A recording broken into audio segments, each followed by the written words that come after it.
The old house creaked under the weight of a fresh December snow. Inside, the air was thick with the scent of pine needles and cinnamon. A perfect Christmas Eve scene. Liam, his sister Chloe, and their parents had invited a few close friends over for what was supposed to be a festive gathering. Laughter echoed through the halls as they exchanged gifts and shared stories by the roaring fireplace. The house, a recent inheritance from a distant, forgotten relative, felt alive with warmth and joy. For now, it started subtly, a string of lights flickering in an odd, rhythmic pattern. An ornament, a delicate glass angel, shattering on the floor with no one near it. They laughed it off, blaming faulty wiring and clumsy feet. But as the night deepened, a chill that had nothing to do with the winter outside began to creep in. The laughter became forced, the smiles strained. While fetching more logs for the fire from the porch, she saw a figure standing at the edge of the snowy woods. It was tall and gaunt, its form shifting like smoke in the dim moonlight. Its most terrifying feature was its face or lack thereof. Where a face should have been, there was only a swirling void, a dark abyss that seemed to drink the light around it. And from that void, she heard a sound. It wasn't a voice, but a twisted mimicry of their earlier laughter, distorted and filled with a chilling, hungry malice. But then, the power went out, plunging them into near total darkness, save for the dying embers in the fireplace. Panic began to bubble to the surface. One of their friends, Mark, joked nervously, trying to lighten the mood, but his laughter died in his throat as a scratching sound started at the front door. The scratching stopped, replaced by a soft, melodic humming. But the tune was warped, off-key, as if played on a broken music box. And it was coming from inside the house, from upstairs.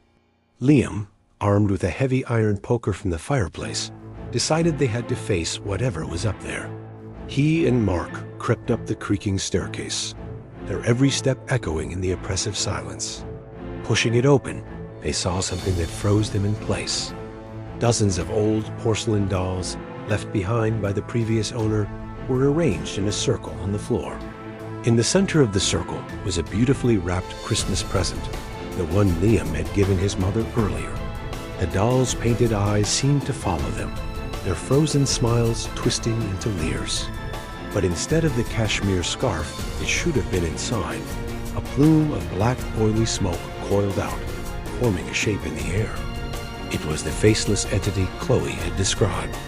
The void on its face swirled, and again they heard their own laughter, their own joyful exclamations from earlier, now twisted into a symphony of dread. The joy they had brought into the house was its dinner bell. The entity lunged, not at them, but towards the dolls. One by one, their porcelain faces cracked and shattered, the sound like tiny screams. It was a display of power, a warning. They fled downstairs, shouting for everyone to get out. As they scrambled for the back door, the house itself seemed to turn against them. Doors slammed shut, furniture slid to block their path, and the remaining Christmas decorations took on a sinister life. It flowed down the steps like a black, viscous liquid. It was larger now, engorged on their fear. It raised a long, shadowy arm, and the Christmas tree, once a symbol of joy, burst into a torrent of green and red flames. The firelight cast its monstrous shadow across the entire room, which it would consume before feasting on the ensuing fear. The legend said its power was tied to the source of the joy. It wasn't just feeding on their emotions. It was tethered to the symbols of their celebration. We have to destroy them. She yelled over the roar of the fire and the creature's mocking laughter. It's the gifts, the decorations, all of it. It's what drew it here. It was a desperate, insane idea, but it was all they had.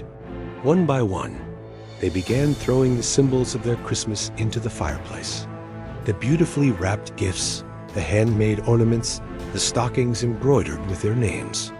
With each item that caught fire, the entity seemed to recoil, letting out a shriek that was a mixture of pain and rage. They worked frantically, a desperate assembly line of destruction. Liam tore down the last string of lights.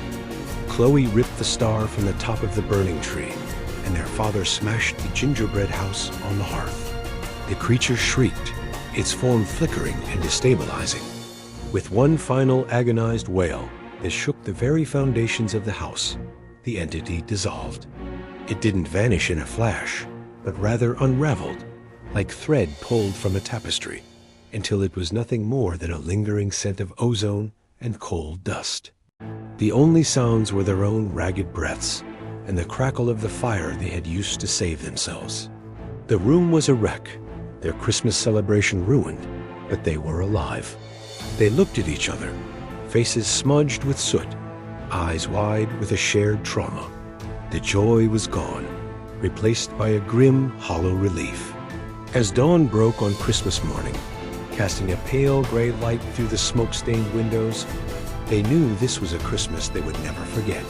Not for the joy and laughter, but for the terror that had consumed it. They had survived, but the house would forever hold the memory of the night the joy taker came to feast.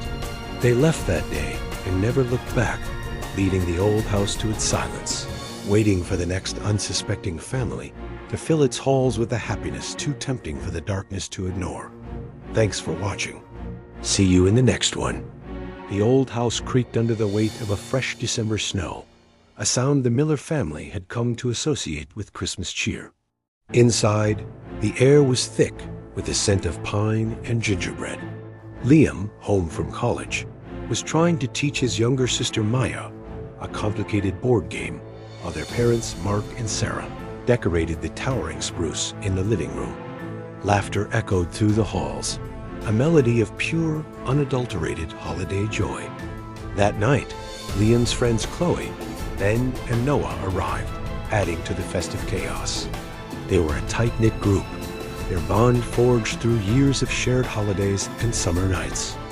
As they gathered around the fireplace, sipping hot cocoa, a strange cold seeped into the room, despite the roaring fire. It started subtly.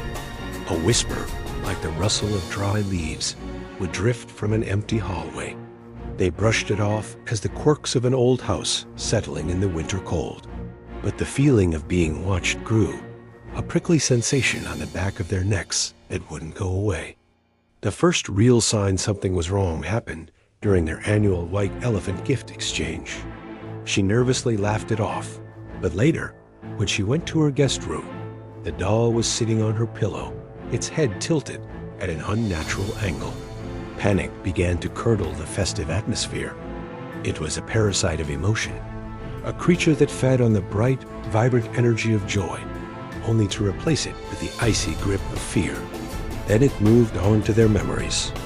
Mark found himself staring at a family photo, the faces of his wife and children slowly blurring until they were unrecognizable smudges. He blinked and the image returned to normal, but the seed of terror was planted. The cheerful Christmas lights outside began to flicker erratically, casting long dancing shadows that twisted into monstrous shapes. Maya woke up screaming, claiming a shadowy figure with long, spindly fingers had been standing by her bed, its form made of swirling snow and darkness. Liam rushed to her room, finding it empty but unnaturally cold, a single perfect snowflake melting on her knitstand. The storm outside intensified, cutting them off from the rest of the world. The power went out, plunging them into near total darkness, illuminated only by the frantic beams of their phone flashlights, twisting their fondest memories into taunts. Ben heard his late grandmother's voice, calling his name from the dark, luring him toward the basement door. The entity fed on their escalating panic. It was a feast. The more they feared, the stronger it became, its presence growing from a faint chill to a heavy oppressive weight that made it hard to breathe. It didn't want to just scare them. It wanted to break them, to gorge on their despair until nothing was left. Chloe, a history major, remembered a local legend she'd read about a winter spirit, a glee taker, that awakens during times of intense celebration. It was said to be a creature born of winter's silence, resenting the warmth and noise of human joy. The legend said it couldn't be fought with force, but with the very thing it sought to consume. It was a predator that choked on an offering freely given. Liam, grasping at this sliver of hope, rallied the terrified group.